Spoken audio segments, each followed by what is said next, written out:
anytime that we start talking about insurance, it adds friction. So all the value that you built up throughout the phone call, then this is my concern with out of network, is now you get into the conversation of insurance. Now it's like, I got to verify insurance. Now their whole decision is actually hinged on, hey, what is my out of network going to reimburse me? Right. So the whole perspective and attention to what truly matters shifts away from what their results that they're going to get over to, hey, what is my insurance going to cover? Hey, what's up, guys? Welcome to another episode of the Cash Physical Therapy Headquarters podcast. I'm Ben Bagge, and I'm here with Dave Kittle. How you doing, Dave? Ben, good morning. Feeling great. Thank you for having me. Yeah, absolutely. No, thanks for making time to hop on here with me. And I'm excited to talk about this topic. And I think it's going to be eye-opening for a lot of people and just give them a different perspective than they're used to getting from Jordan and I. So I appreciate you being here. If you want to introduce yourself a little bit, Dave, that would be great. Want to also state before that Dave's been a blessing for myself and helping me identify ways to increase the value of my practice and give me tips and tricks on how to, increase the value of my practice, increase the multiple, and give me a roadmap on what it looks like to exit practice too. So Dave's a wealth of knowledge, but I'll kind of let you explain a little more about yourself too, Dave. Awesome. Yeah. Well, thank you for that intro, Ben. I hope I can live up to that. So I'm Dave Kittle, practice owner of Concierge Pain Relief, home physical therapy in New York City. We have kind of an on-demand service. So we go to our patients and clients' home apartments most of the time, but then sometimes like their, boardrooms, their law firms, their hedge funds, like their actual job, like their office, we'll go there.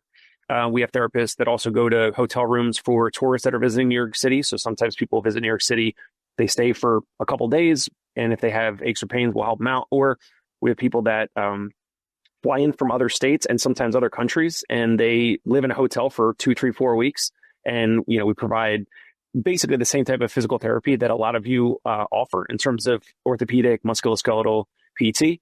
We do that kind of as an on-demand service, and doing some other things around trying to work with practice owners with partnering and acquiring some or all their practice. So that's called the Field Maker Group. So that's kind of like a second initiative.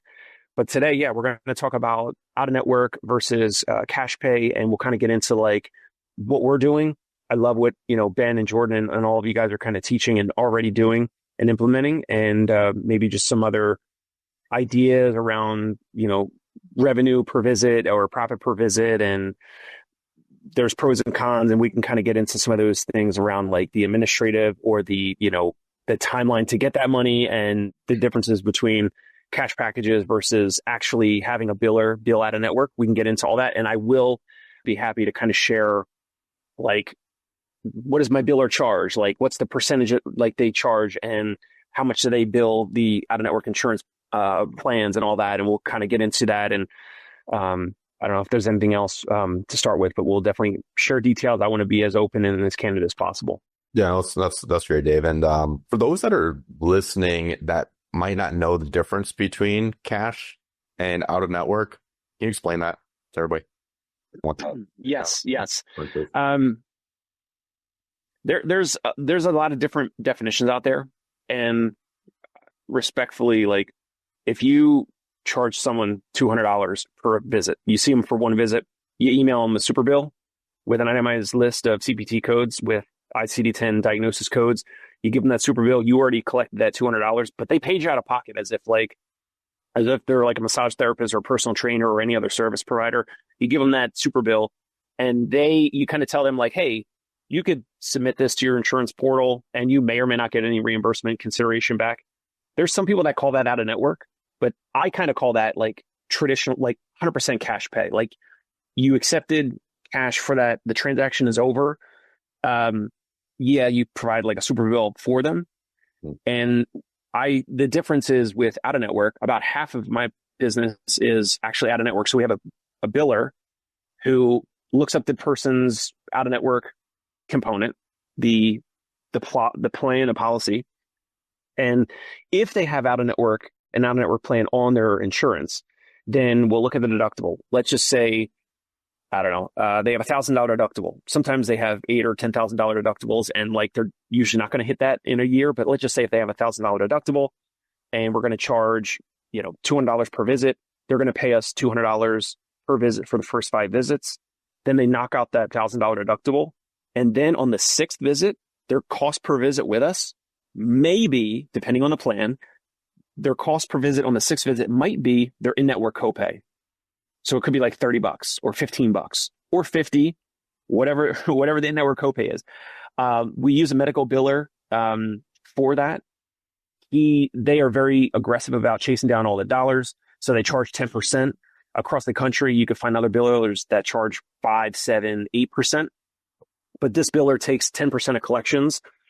That is kind of high level. That's the difference between, in my opinion, like I think that's out of network because we're actually billing the out of network component of this person's insurance if they have the out of network benefits on their plan versus, you charge the $2,000 package, you get, a third of it, you get all of it paid, whatever. You give them an itemized receipt, super bill.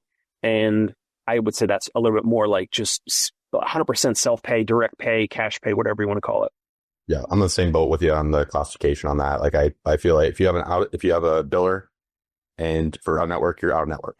If you don't have a biller, you are cash pay. If you're like we provide super bills, I consider us cash pay because we don't do billing on the back end as well. So you get a super bill, you can submit to insurance, you may get reimbursement, you may not. Some of our patients don't even submit. It's like icing on the cake for them as well. So when it comes to, I'm curious on this, when it comes to the practitioner, how does that differ? Because is it still like you can treat however you want? Is there like documentation that they have to do differently compared to like cash pay or something that just provides a super bill? How does that work? Yeah. So I think every biller is going to be a little bit different because there's some billers out there that will be more versed in like, web PT and certain EMRs. This agency, and by the way, like they're not accepting any more new clients. So I know some people might reach out to me and ask like, oh, who's your medical biller? Like they're already super busy and they don't want to accept any more new therapists right now. They have their own they have their own in-house electronic medical record. So they built something called TheraSimple. It's not that great, but they built their own EMR for their internal team, their billers and all that to track everything. But the documentation, to answer your question on like the SOAP visit, the SOAP notes and all of like the eval notes, it's all pretty standard, right? So it's like an outcome measure, obviously like the subjective and the objective components of the eval and the visits, the assessment, patient demonstrates this or that based off of whatever you provided, whatever you did, and then the normal plan. So for the eval notes and the follow-up notes, very similar to like any other electronic medical record.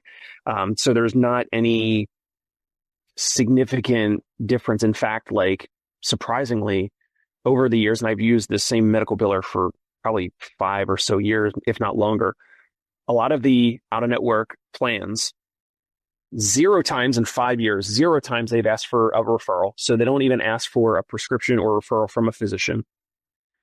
So that's one thing that's interesting. Second thing that's interesting is that they will ask for evaluation and progress notes way more often, and they hardly ever ask for the follow-up notes. And of course, we have to do the follow-up notes, and they're in the system, but they don't even ask to see them, which is just interesting. It's very fascinating. And if we needed to get authorization for like another batch of 8 or 10 or whatever visits, then it's just the progress note, and then that gets submitted. But they like never, and when I say they, I mean United Healthcare, Cigna, Oxford, Aetna, Blue Cross Blue Shield. Those are like the top 5 out-of-network insurances that we accept. And those top 5, because the other ones like Oxford, we do accept Oxford, Oscar Insurance, and some of the others like Humana, like those insurances usually don't have any out-of-network components. So anyway, the big 5, they don't really ask for the follow-up notes, which is just, I don't know, it's interesting. But again, to answer your question, it's very similar, like as if you're documenting a note in any other, EMR. Yeah. Interesting. Yeah, I always wondered what that looked like. I've heard different things on it, and that's consistent with what I've been hearing too. So I think it's helpful for listeners to understand what happens on the back end of things, because obviously being in network, you have to really cater to insurance, your notes, your treatment and stuff. So I think it's interesting to get some insight into what that looks like on the out of network when you're actually doing the billing too. So when it comes to the sale, like the initial phone call, what are some differences when it comes to that? Because I will talk about like my reservations on why I haven't gone out of network and done like the billing for them. But yeah, curious on how that changes from cash versus out of network and how that conversation goes. Yeah. So like, and I've heard a lot of your and Jordan's content, and it's awesome in terms of like how you guys answer the insurance question. For us, it makes the answer to that question a little bit easier because we can kind of say like, yeah, like we accept, what's your insurance? Like we accept a ton of insurances. And really our answer to the insurance question is, hey, Ben, I don't know, like we need to check your information. We need to check your coverage and your benefits. So if I can get your name, your date of birth, and your insurance carrier and your member ID subscriber number, let me get that. I can send that to my biller and they're going to get back to me later today or, tomorrow by 9 a.m.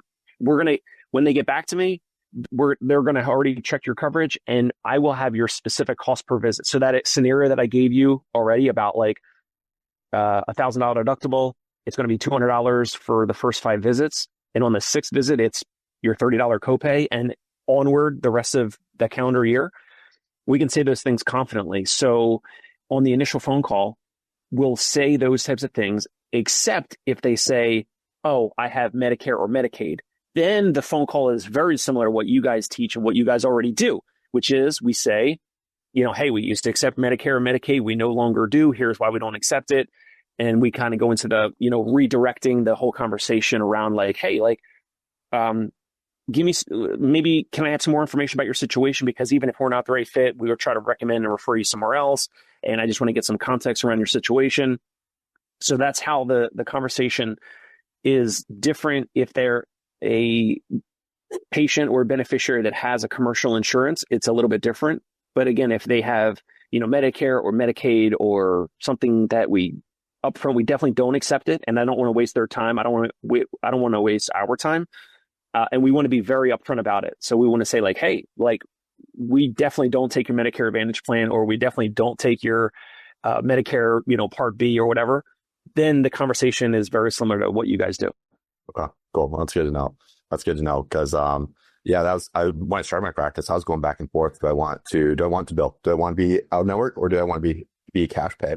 And it was obviously the cash pay route. And I've always like for the first year or two, I considered, the first year or two, it's rough.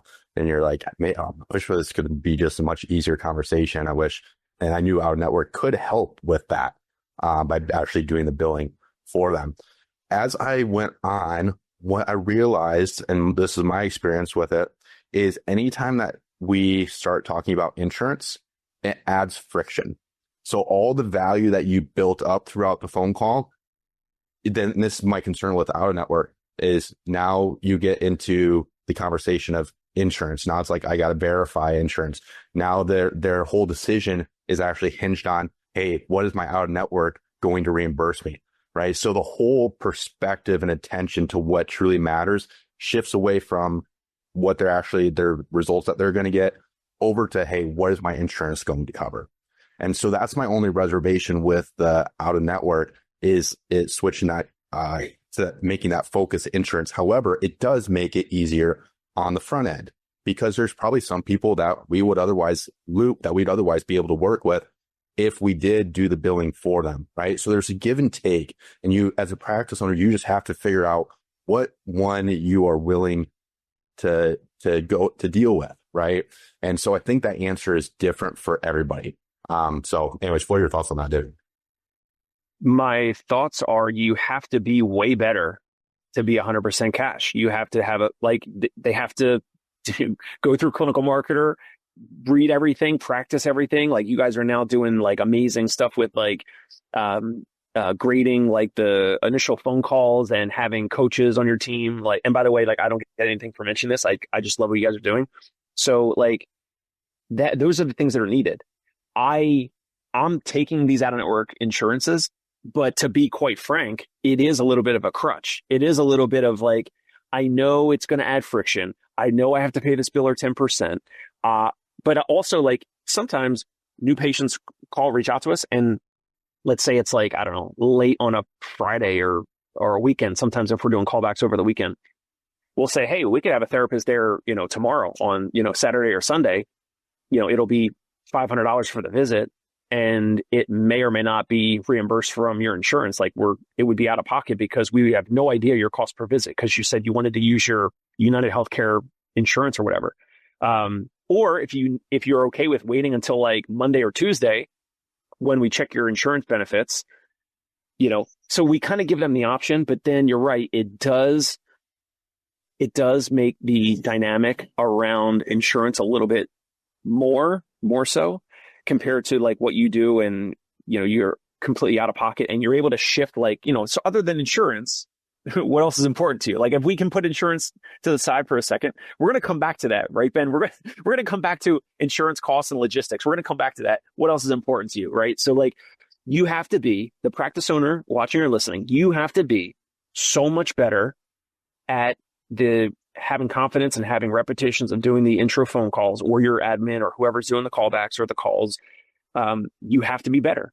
And yes, it adds friction. Yes, I have to pay this biller, but we'll kind of get into also in a few minutes, maybe like I have some anecdotal dollar amount per visit, which I think will floor a lot of physical therapists, which these are some of the reasons why I still hold on to the out of network compared to being 100% self-pay. So anyway, we'll get into it. Yeah, let's actually dive into that right now and give people insight into the difference on that and what the profit margins look like and how that may be similar, different. Because at the end of the day, it's profit. It's profit. And so curious on what that looks like on the number side. Yeah. So I want to definitely give you guys actual numbers that I've seen. Also, one thing, we're talking about insurance, right? So ProKinetics, you guys are 100% self-pay. We're kind of in the middle where it's like maybe 50-ish at any given time. 50% of our patients or clients we're billing their out-of-network insurance benefits. If we check their insurance, by the way, and we come back and we're like, hey, Jordan, we checked your insurance and we bill the out-of-network plans of your Cigna insurance or whatever. We checked and your Cigna is in-network only. So we can still work together. We have a ton of clients nearby in New York City that decide to work with us, that have this type of in-network Cigna plan only, and they decide to work with us via self-pay or out of pocket. And then we kind of pause, and then they have to lean in and they have to ask, oh, okay, so like, how much is it? And obviously, I've learned over time, like we've all learned over time, if someone doesn't even ask how much it is, we just let them off the phone. Like, they're obviously not the right fit for us, and like they're looking to use their insurance. So anyway, with the insurance game, if someone takes insurance, the more insurance that's involved, I believe, like the more utilization there's going to be. So like the in-network clinics, when all the visits are $30 copays, there's so much more utilization across the country. And in the middle, with out-of-network, half cash, we have those patients where assuming they have 50 or whatever visits per calendar year, sometimes it's 25, sometimes it's unlimited based off of medical necessity. There's going to be more utilization because of the insurance that's kind of subsidizing the care. And then 100% cash practice, there's going to be typically less utilization. Anyway, it is what it is because of the third-party payer. Yep. So in terms of specific numbers, though, before I even mention what my biller bills for the evaluations and bills for the follow visits, so I want to hold that for a second. What do you think are some of the bigger numbers per visit that we've gotten? And I'm smirking as I'm asking you this question, Ben. How much just for one 60-minute visit, a 4-unit visit, doesn't matter the units, but it could be like 2 units of manual, 2 units of therapeutic activity or therapeutic exercise, TheraX, whatever. With the CBT codes, they're kind of relevant, but like a 4-unit visit, what do you think, like what are some outlier dollar amounts? Can you imagine some of these, at least for New York out of network? I don't know how any other states are, but an out of network plan has reimbursed us for one visit. Outliers, I would probably say upwards of 300 to 400. Could be higher. I'm guessing it's probably higher, but that's what I would probably guess for that. Yeah.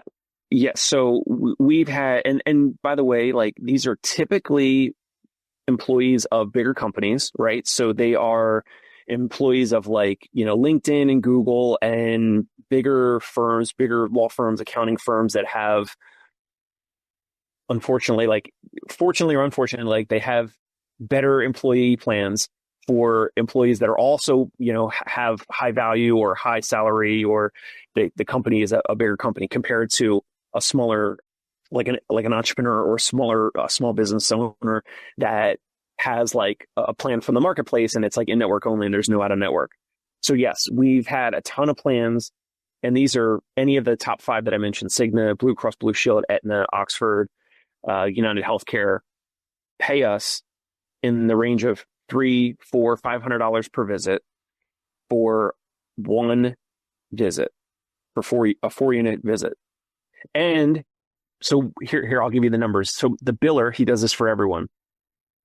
He bills $800 for the initial evaluation.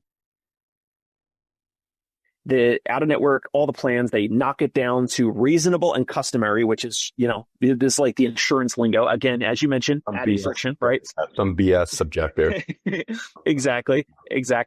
And this is not that, because there's hospital outpatient clinics across the country that are billing, $1,000 or $2,000 per visit, and then they get paid, sometimes $300 or $1,000 per visit for the exact same, obviously, typically subpar therapy in our opinions, right? In this whole world, in our subjective opinions on that. But it is what it is for a one visit, 4-unit visit. So this biller has this strategy that, he uses with all his clients and this billing approach, whatever. So he billed $800 for the evaluations, and he billed $600 for every single follow-up. So basically, like, the evaluation code is like billed at like $200 for that code, and the evaluation code is like an untimed code. So the evaluations are 5 units. So it's typically 3 or 4 units of, again, manual therapy, TheraX, therapeutic activity, whatever. And then it's the 1 unit of evaluation, the evaluation code. So to make it $800 for the evaluation. Now, the one outlier, extreme outlier, we got paid, I can't remember the employer, and I probably shouldn't mention it either, but like, it wasn't like a big company. But for 1 unit, for a 4-unit, 1 visit, the most we got paid, Ben, $720. Insane. Unfortunately, like, the patient just wanted like an ergonomic assessment and had some sciatica at home, and we didn't even do like a full plan of care. So I think we've failed. But I mean, it's like, I don't know, is that ambulance chasing, or we're going to chase all the plans that like pay the best? And like, what about the people that, I don't know, then you kind of get into the whole ethical component of all this. But I still can't believe that, because again, we billed the $800 for the total first visit for the evaluation and those follow-up treatment codes. And then the plan, knocked it down only a few dollars to $720 for 1 visit, which my therapist went and treated. And I think I would pay the therapist like max like $100 per visit. So pre-tax, the practice made $620.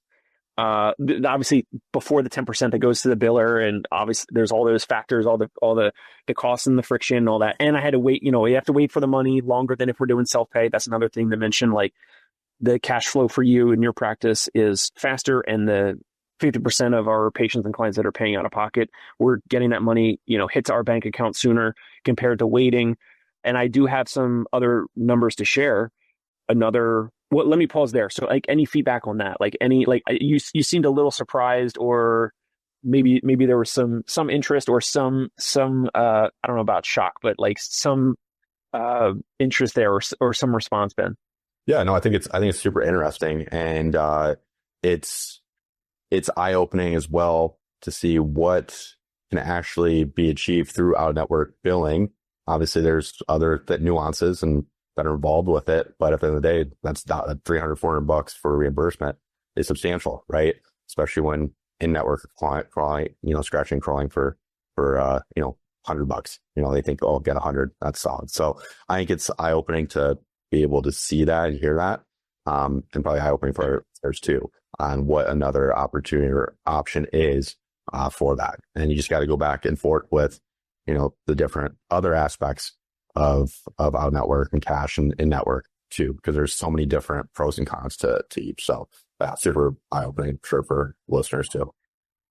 And what's wild is there's, again, of those top 5 that I mentioned a couple times already, the top 5 out-of-network insurances that we accept, it's wild how different they all reimburse. Like, and I don't want to make this sound like every insurance is paying like a crazy amount of money per visit, because we have some patients, like one specific that she's been with, I've treated her for 5 years now. One of my other therapists is treating her, but she's got multiple sclerosis. She typically does like 1 or 2 visits a week throughout most of the year. So like 40 weeks of the year or something, she's getting, at least one visit a week.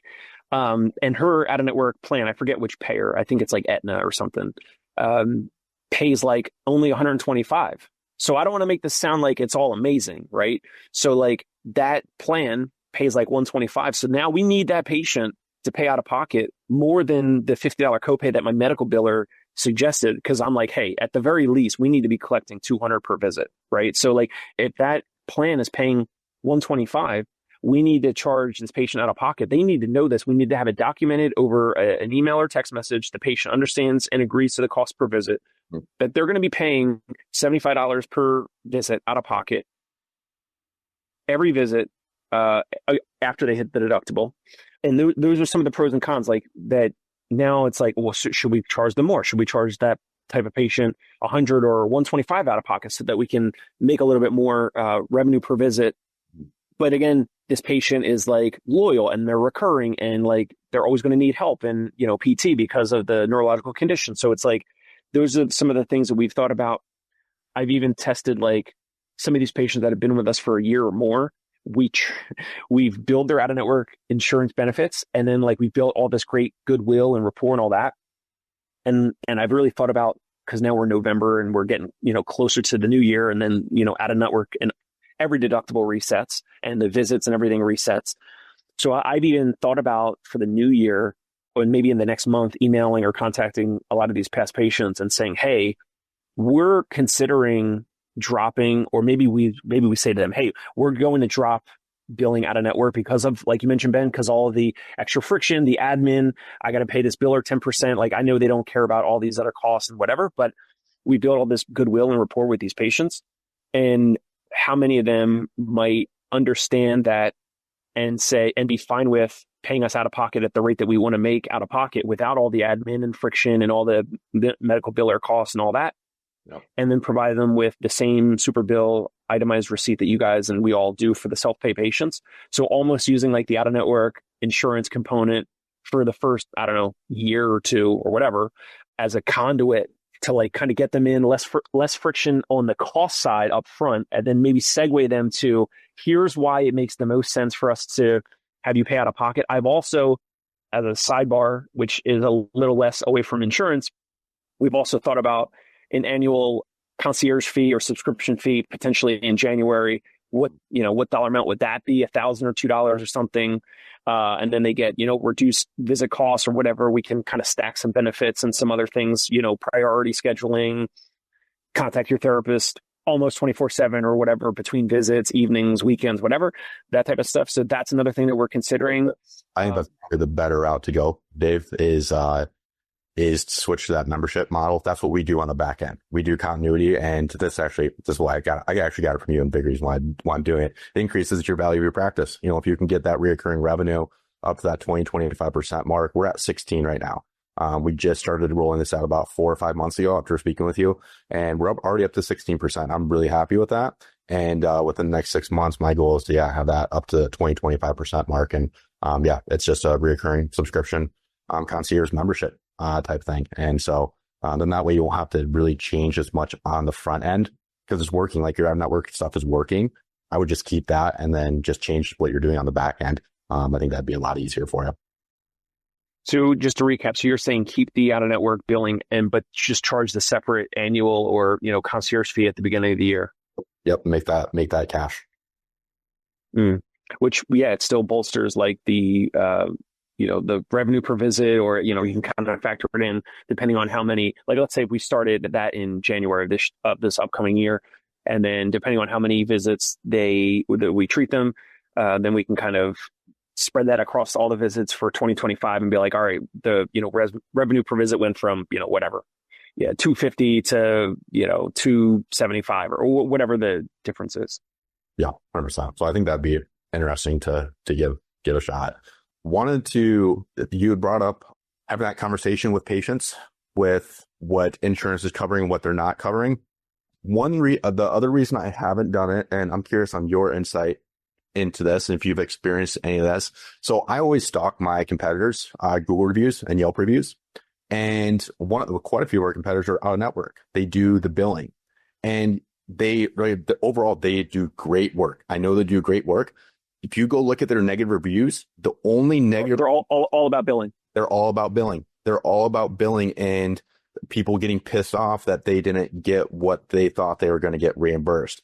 And at the end of the day, I don't think the clinic did anything wrong. It's probably the knucklehead at the insurance company that told them the incorrect information. now that patient is upset with the clinic, even though it was not the clinic's fault whatsoever. So I just wanted to pick your brain on if you've experienced any of that, and then also how you deal with it. Because for us, our ranking and our Google reviews is the reason that we've grown to where we have. And so a negative review like that would be catastrophic, especially collecting more and more of those.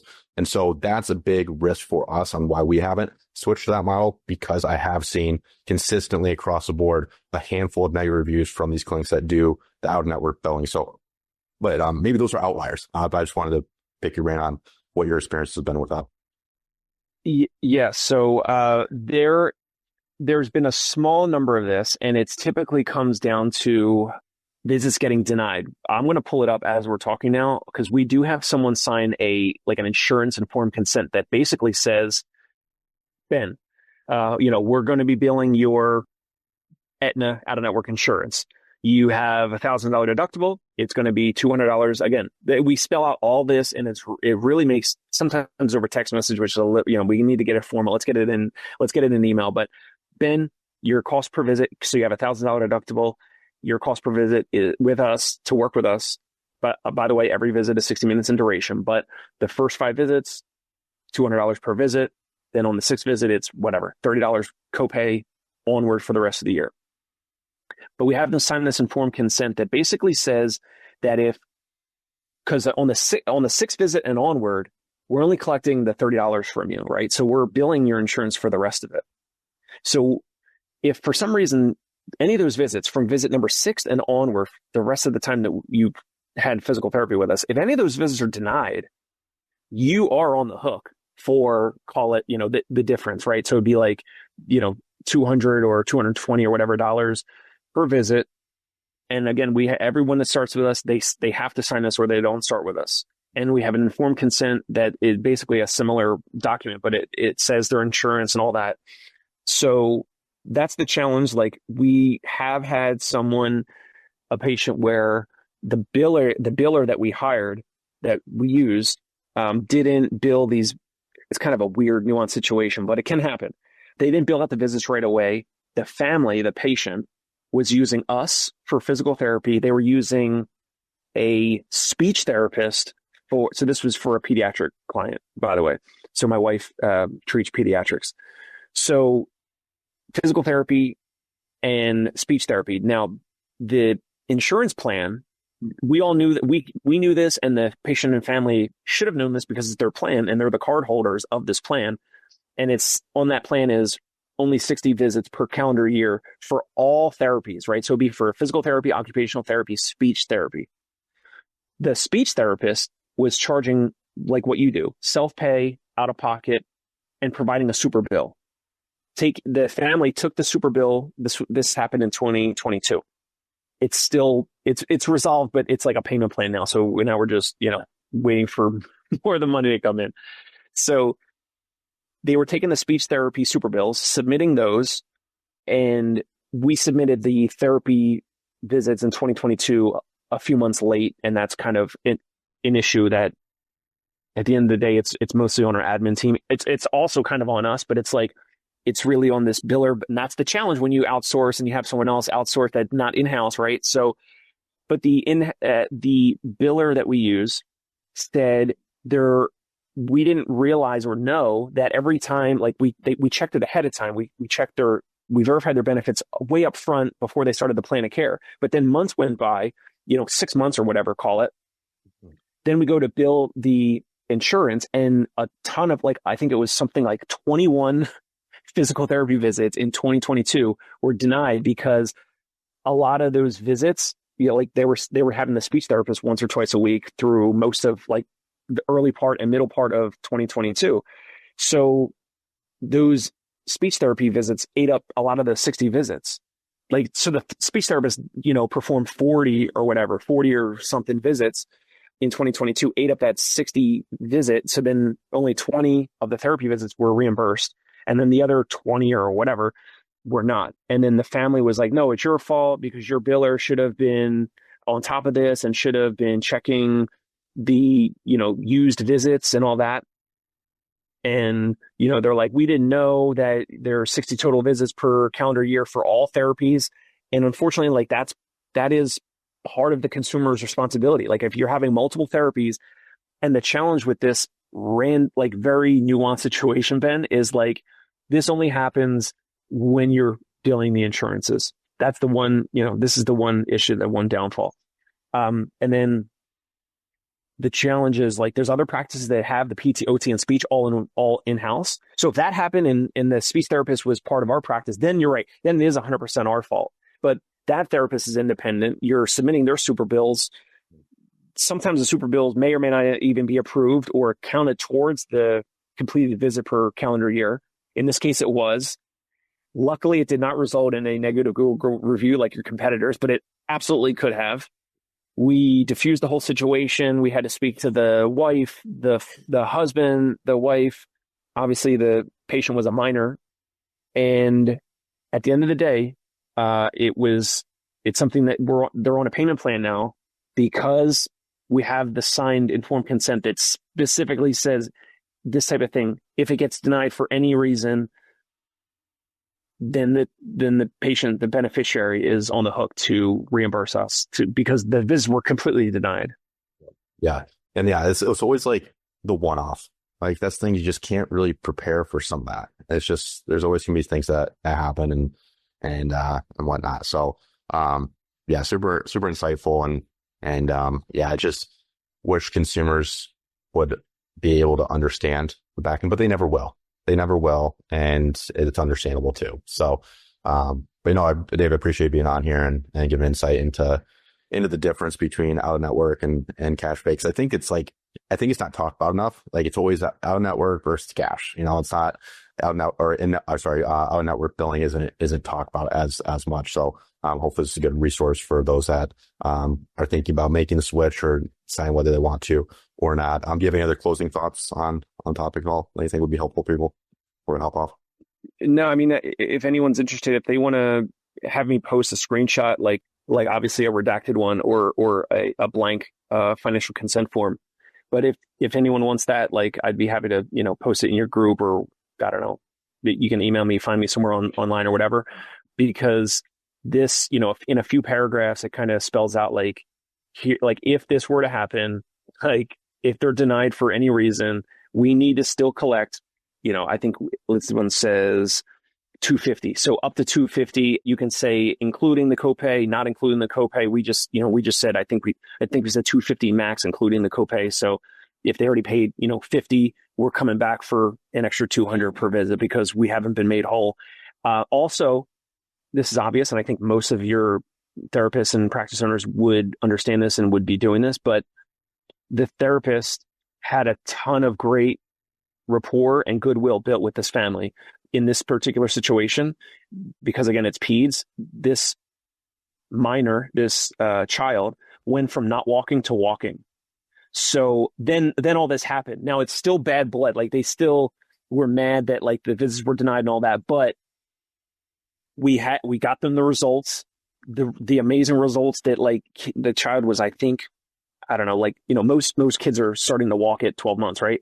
This child was not walking at 2 or 3 years old. So they were very delayed, but then we got them the result. Then this happened. So I don't know. It's just obviously we're all trying to provide as much help and transformation and all that for our patients and clients, building rapport, speaking with them, giving them feedback on how it's going. All that can go a long way and I believe that avoided one-star Google review in this situation.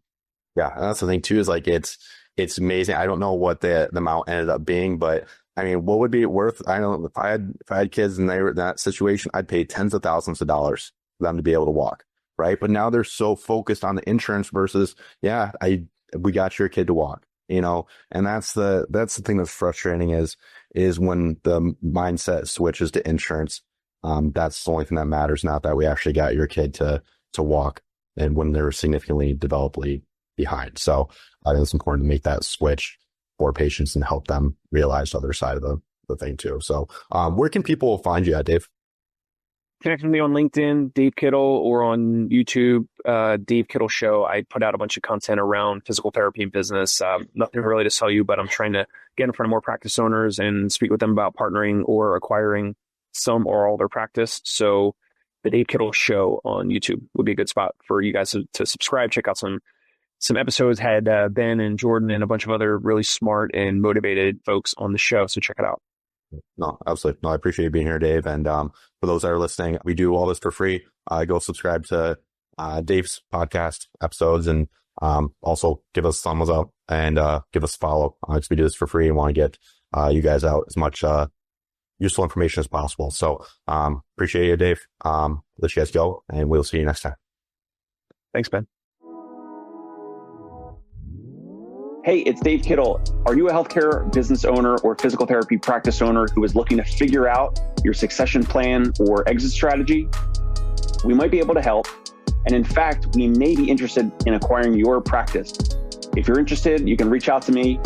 Shoot me an email at dave@conciergepainrelief.com. That's DAVE at CONCIERGE painrelief.com, or you can call me at any time, 646-781-8884.